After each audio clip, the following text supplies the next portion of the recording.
Good afternoon, guys. Yeah, back to Big Ten play. Quick turnaround after a unusual. I will use that term, unusual game the other night. Drastic difference, obviously, in two halves. To be very honest, I, I don't want to take light or be light of the job our guys did in the second half, but I also know that sometimes when hurricanes are coming, you can't stop them, and that's not the reality of what you're going to be able to do every night in league play. So we kind of moved on pretty quick from it. I was proud of our guys. I was really proud of the locker room at halftime. Uh, I was very proud of the composure. I'm not sure a lot of teams could have won that game. Um, but the composure, the toughness, the grit, um, and then to be honest, the execution. I mean, flipping the switch from all the turnovers we had in the first half to really taking care of the ball and executing was very nice to see. So, um, and then to take a very good offensive team in Northwestern and make them struggle. I was proud of what we did defensively, and our connectivity is getting better. It's going to have to be great tomorrow, as we get a very good Maryland team who plays 5 out. So, Maryland's a team that obviously lost two great players in Stick Smith and the little guard Cowens. Those guys have been instrumental pieces, and the Scott kid is having a phenomenal year. Wiggins is still back. Ayala at the point. This is a very talented Maryland team. They're not quite as big as they have been in the past, but they're a team that shot 35 threes the other night against Iowa. Almost half their field goals are from the three. And yet they're a team that can really drive the ball into the paint and score and bother you that way. So we'll have to be very good. As we do every single night in this league, or you get beat. Wisconsin went into Wisconsin and won. Not an easy challenge. They're playing extremely hard. Turge has got those guys fighting and competing, and I expect nothing different tomorrow. Okay, Scott, get us started. Afternoon, Brad. I have a two-parter about the zone. Apologies if this was covered in your post-game. Curious if you were surprised that Northwestern came out in the second half after seeming to be effective in their zone in the first half in man. And then the bigger question is just generally, you don't see as much zone in the Big Ten, is my understanding. What did your squad learn about it after facing it a good deal? Well, we hadn't seen it in quite some time, to be very honest. And you can work on it and simulate it in practice, and then until you face it. Our execution was not very good. I loved what we were doing scheme-wise, and we just didn't complete them. I mean, we threw 2 or 3 really bad passes to Kofi on seals. He fumbled a couple. His one miss was point blank right at the rim. And you execute a couple of those, and then they're not in it anymore. And, then the second half, we knew they were going to play zone. They felt like that got them the lead. It was just our bad offense in terms of the turnovers. But we eliminated the turnovers, started getting the ball into the middle, into the high post. And when you can put DeMonte, Jake, Curbelo, those guys into the high post, they can cause some problems there, and they did. The other question is, I remember about a year ago, maybe a little bit more, you talked about trying to find leadership on your team, and here you have a game like this where you said you didn't have to say much at halftime. They did it. Does that signify a 180 from a point you were a while ago?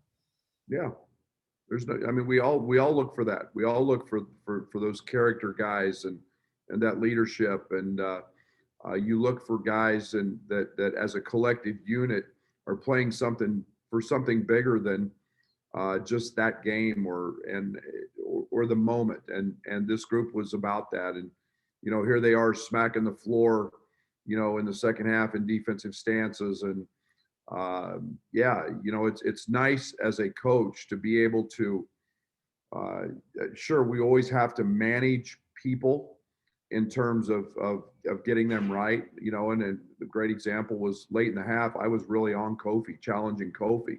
If we didn't get Kofi right and get him back involved in the game, we weren't going to win the game.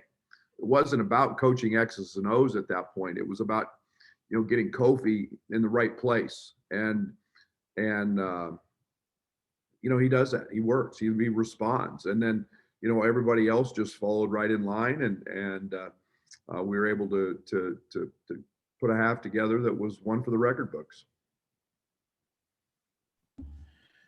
Brad, I'm curious about Jacob Grandison in the sense of how he's adapted to his role off the bench. He seems like a cerebral, patient, let the game come to me type of player. And he seems to slowly be adapting to an energy role where he has to be on the go the minute that he checks into a game. Well, and I think, you know, one of the things that there's always a little bit of a challenge when you transfer up. And then there's another piece to that when you haven't played in a year. And you know, you've got to earn your get your feet back under you, so to speak, earn your stripes and find your niche. And that doesn't just happen overnight. And Jacob is all of what you just said. He's very cerebral. He's very laid back in terms of his demeanor. He's got a calming effect on the court, but yet he is a high motor guy, and he's a guy that competes. And we saw that last year in practice daily. So he does impact the game, and you know, I was really happy for him because he played great defensively, and that's an area that he's continued to get better at. Hey, Brad, the past few years, you've played some pretty close games with Maryland, regardless of who's on the roster. Why do you think that is? And is this becoming a little bit of a rivalry? I don't know. You guys were all talking about those close games we had with Northwestern too. I mean, it's the Big Ten. I don't know what you guys want me to say. They're all close. They're all 2-possession games. Most of them. You don't. Guys, I go into every game expecting that and preparing for that. So, I mean, I think that's just the way this league is, you know. And you can look at last night's game, and you can look at, you know, what just about any game you want to see, and they're going to be close like that. So, Maryland's got an unbelievable program with an unbelievable history and tradition, and Mark's been there, I don't know, 10, 11 years now, and he's got his culture established, and he always has good players. And then this year, Maryland's running a lot more 5-out and kind of playing smaller inside. So what kind of matchup problems might that cause for you guys? Yeah, we saw this a lot in the flip from last year, from game 1 to game 2 last year. We know this, you know, Sticks ended up, I think, leading the Big Ten in 3-point shooting and playing a lot of 5-out. And there's no doubt it's a team that can really drive the ball, and yet you know, they're driving not just to score, but to kick it out. And they've got guys, Hamilton, that plays the 5. That's really a small forward at 6'7". So, you know, it's a team that is, very built on the offensive end to shoot threes. And you know, Kofi's going to have to do the same thing he did against Northwestern and Nance and Barron and those guys. And that's, you know, extend the court a little bit. Thanks, Brad. Hey, Brad, you mentioned the 4 slaps. What are your thoughts on 4 slaps? Are you a 4 slap guy? Yeah, absolutely. Does that surprise you? No. Have you done it before, or is that what you want? But you can't have it be fake.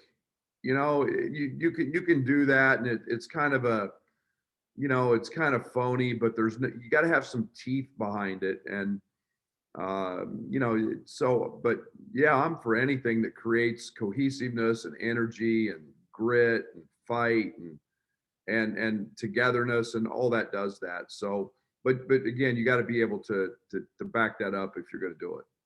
You've talked a lot this year about creating your own energy. Is there somebody on the bench that you rely on for that? Like, is Fletch in charge of that, or how do you kind of delegate that this year, I guess? Yeah, I mean, we've got everybody involved. You know, our managers. I mean, Bobby's holding up signs that says juice, and and Tyler and Brandon Lieb and Connor Servin are all waving the towels. They're part of the towel crew. And, it is, to me, one of the hardest things about officiating a game and frustrating, I guess, is you want your players to all be involved and enjoy it. And they always keep telling you, sit down, sit down, sit down. And they're a little less lenient with that this year, which I love, because the kids should be able to show their emotion in a positive way. And our group's been great. And, you're going to see another one tomorrow in Maryland. Maryland's bench has been off the chart in their games. How important is that stuff this year without the crowds there? Well, you can turn a road game into a home game with your bench, and you can flip it. And there's no doubt it's I go back to the Ohio game, and how good their bench was, and you negate a crowd because there isn't any. And so it is important, and you've got to create your own. And that's a reality of, playing in front of empty houses. We've all got to adjust and do the best we can. Thanks, Brad. Brad, I'd like to go back to both the 5-out and the zone defense questions. How many defenses do you have installed so far?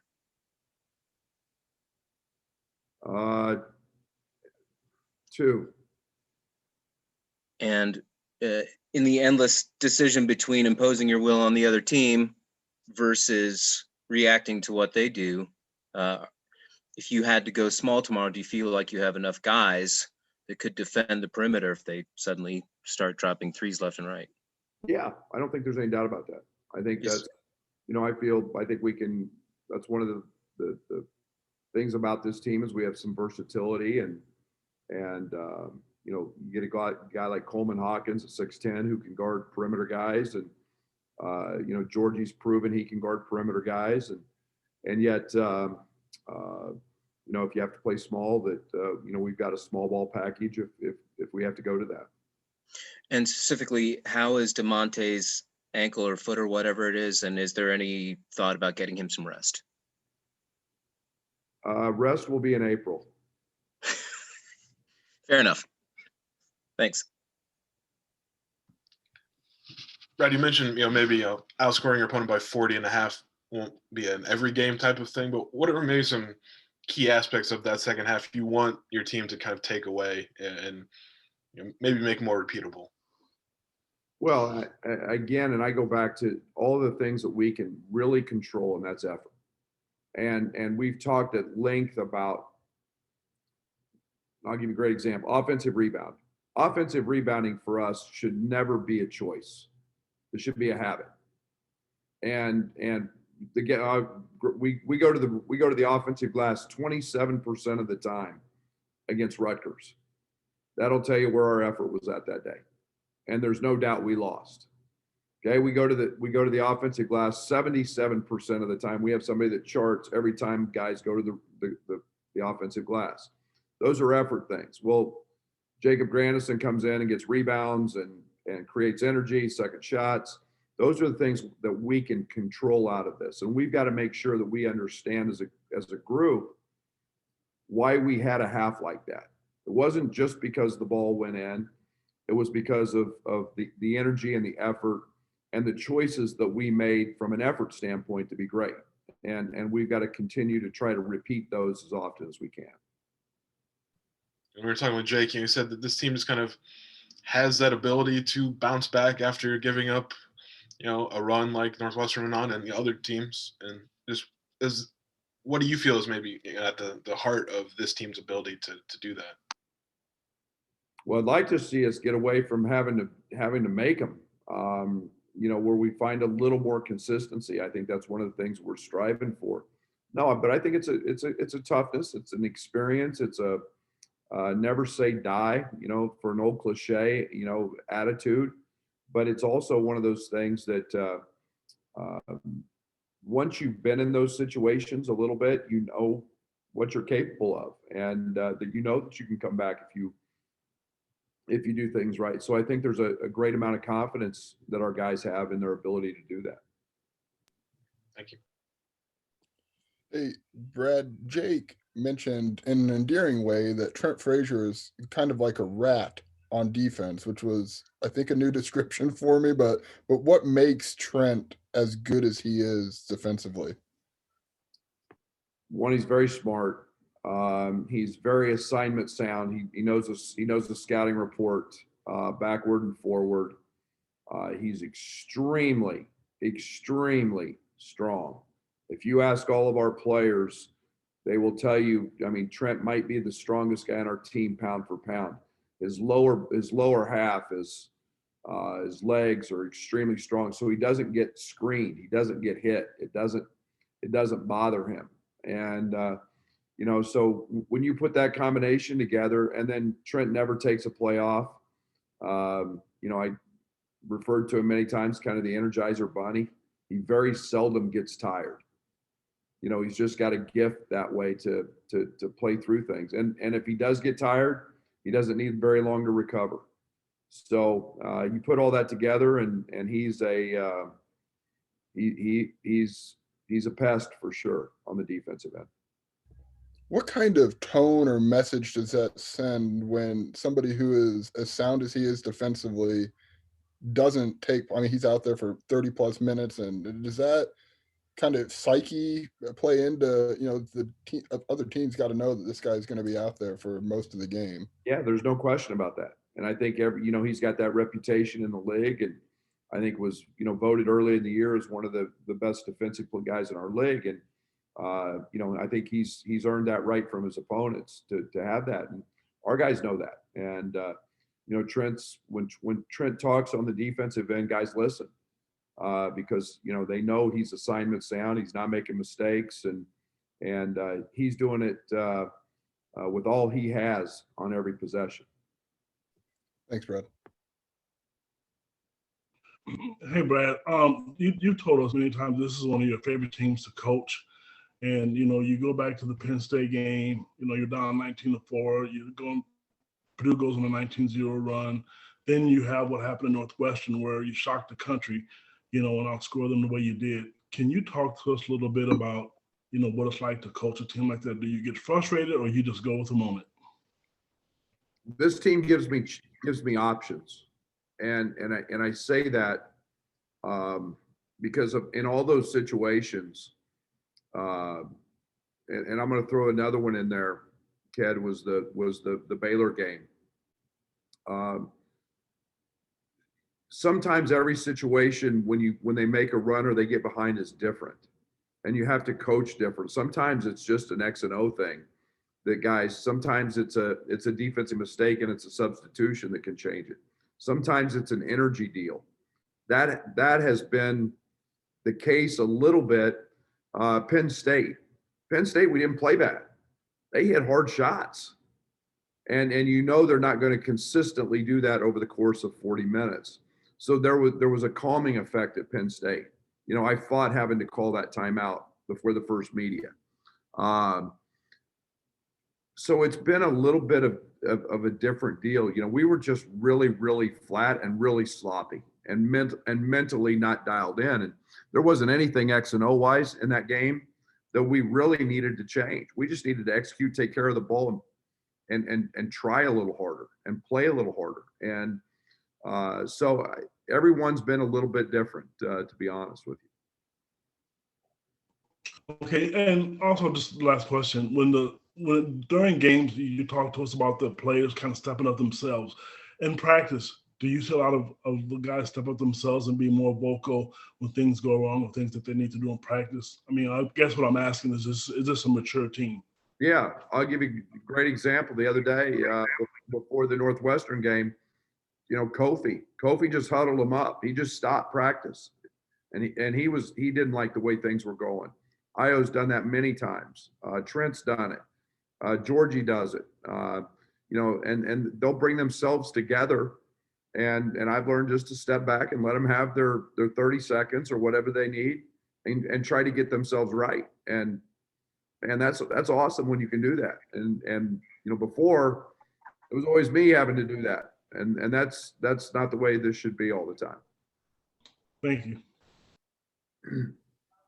Hey, Coach, Jacob Grandison's had a really kind of roller coaster type of season where he's had a lot of highs and he's had a few lows as well. What's the key to getting him on a consistent level of play as you continue through this Big Ten stretch that you guys are in?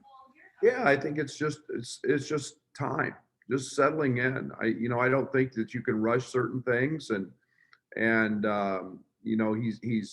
he's getting his feet back under him. He's getting the experience of playing Big Ten basketball now, and understanding what that's all about, what he can and can't do, and you can't rush that. He's been out a year, and again, coming into a new team and a team, where he's not the leading scorer and he's not going to be, right now is something that he's just finding his role, and that takes time to settle in, and he's doing a great job of it. He's got a great temperament. And then one quick follow-up that I guess I have, you seem to be kind of trying to maybe figure out who that eighth man is between Coleman and Jacob. If you were able to get both of them going at the same time, how much more depth and what could that bring for your bench? Yeah, well, the one thing that gets us is flexibility, and that's what I like. And right now, again, both those guys can play the three. They can play the four. Coleman gives us a different look at the four than Jake does. So it does. It gives us versatility. But those guys are both just finding their way quite nicely into what their roles and identity is going to be, and I'm really pleased with them. Thanks, Coach. I'm wondering, would you rather have an exciting win like you had at Northwestern, or would you rather have a victory where it may not be as exciting, but your team was executing the entire time? As long as they both end up with wins, I get the game. You want to. Maybe one of my greatest downfalls as a coach is I'm a glass half empty guy most of the time. So I'm always looking for the perfect game. That half the other night was pretty close, to getting there. I mean, and we did a lot of good things. I love seeing that, because now you give me something to strive for.